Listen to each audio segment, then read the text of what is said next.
planillas en el cual se ven algunas de las cosas que ya fuimos revisando.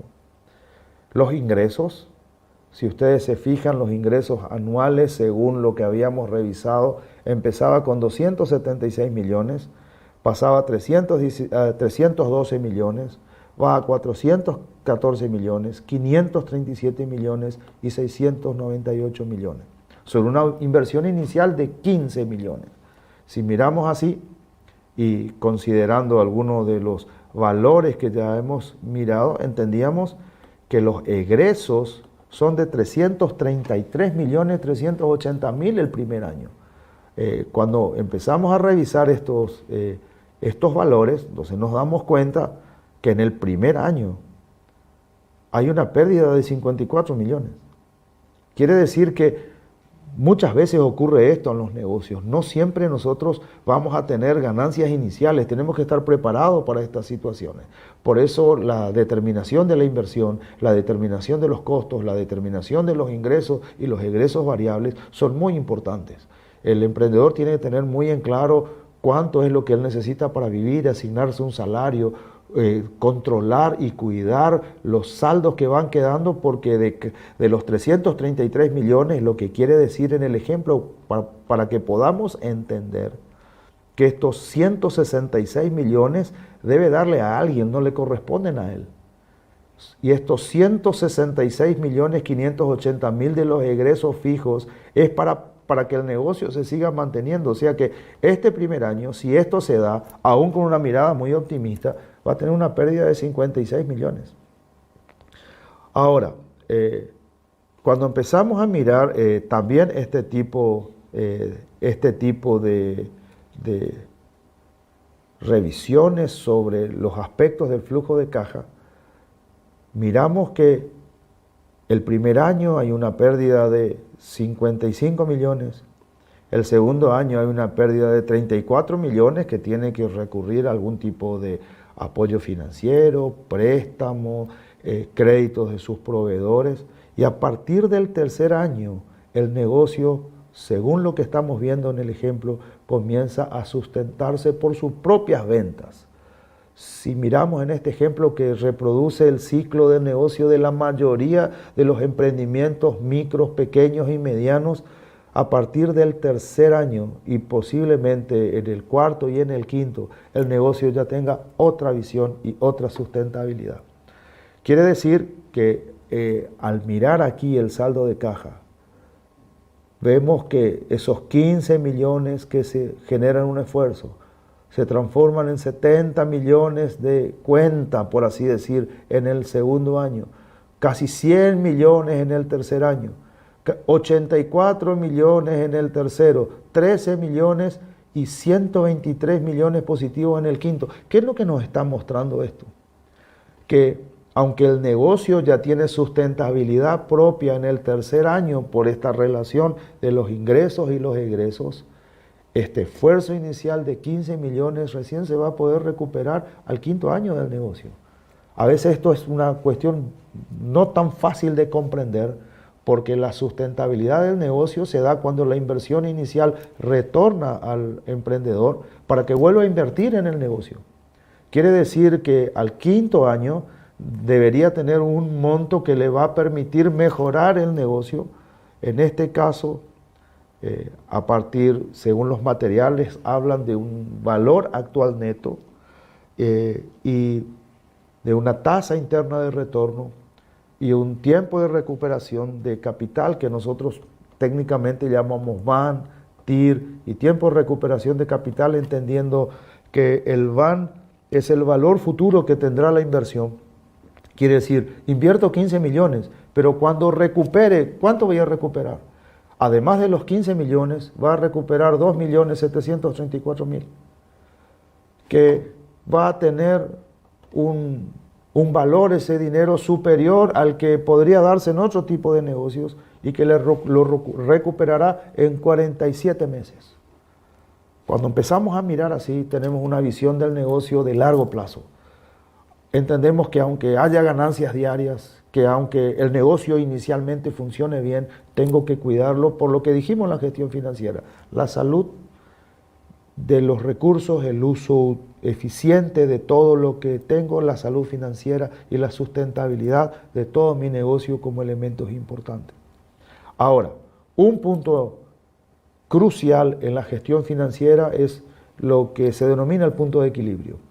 El punto de equilibrio no es más que la venta mínima que debo tener para que el negocio se sustente.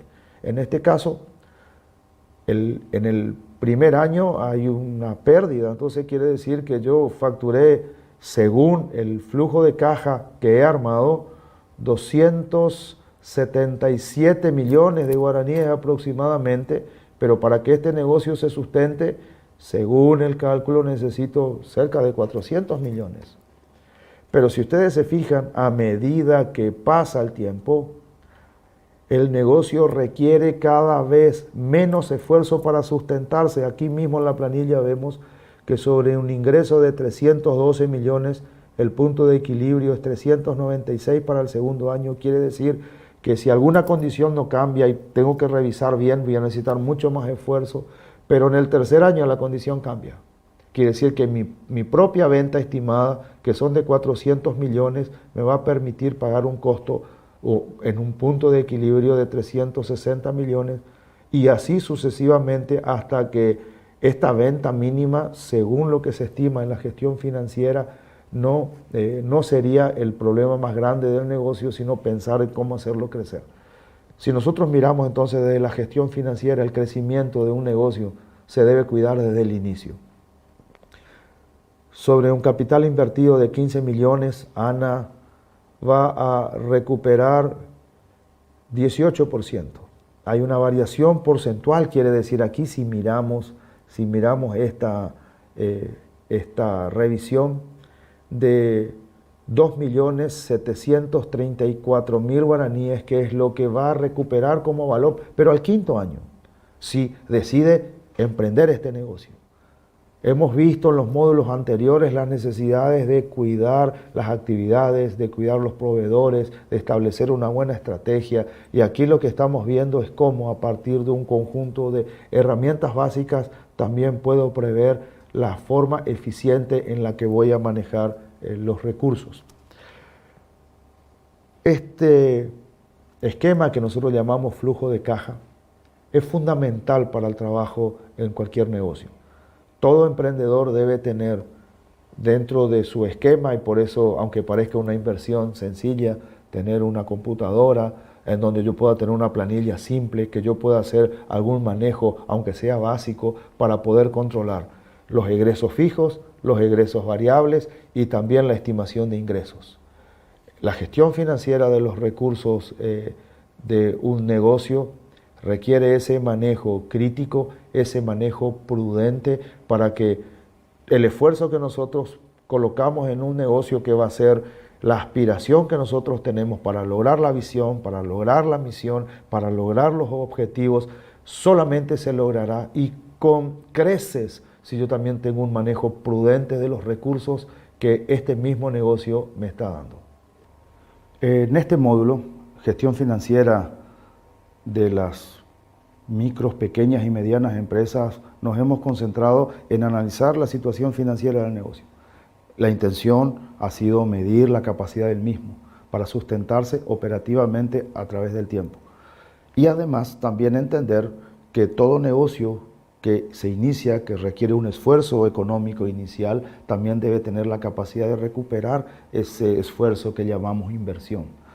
Hemos visto algunos elementos relacionados a la identificación de las inversiones, a la determinación de los estimados de ingresos que llamamos presupuesto de venta y pronóstico de venta, cómo eso se relaciona con costos variables y los costos fijos. También hemos visto que estos costos fijos son muy importantes, que deben ser considerados para que con las ventas puedan determinarnos un punto de equilibrio. Entendiendo que hay otros costos o egresos variables que están determinados por la propia operación del negocio. Estos fijos son importantísimos, porque si el negocio no se sustenta en sus momentos difíciles o en sus momentos iniciales con una venta mínima, la salud financiera de mediano y largo plazo también se va a ver afectada. También hemos visto que hay ciertas decisiones que deben tomarse en relación a el valor del capital que se va a invertir, en qué se va a invertir, como activos, como capital operativo, como esfuerzos de lanzamiento. Y por último, determinar si ese valor futuro de la inversión, si esa tasa interna de retorno de la inversión y el tiempo en el cual ese esfuerzo inicial retorna al emprendedor lo hace en un tiempo lo suficientemente prudencial como para que el negocio sea saludable y los recursos permitan hacer crecer el negocio. Por ello entendemos que esta gestión financiera tiene que ver con entender la eficiencia con la cual manejo los recursos, por el cual todo lo que digo que voy a hacer y hemos visto, se traduce en un número. Y como emprendedor, no solamente debo tener una visión estratégica del negocio, una visión de las operaciones, una visión de los clientes, una manera de producir un producto diferente, sino también tengo que tener muy claro cuáles son los recursos con los cuales cuento y los recursos que quiero lograr para que en este proceso pueda tener beneficios tanto para mí como para la gente que trabaja conmigo, por supuesto para mi familia, porque todo negocio que prospera también es un beneficio para la sociedad. Así que les animo a seguir avanzando en este proceso de emprendimiento con fuerza, con ánimo y con visión de futuro.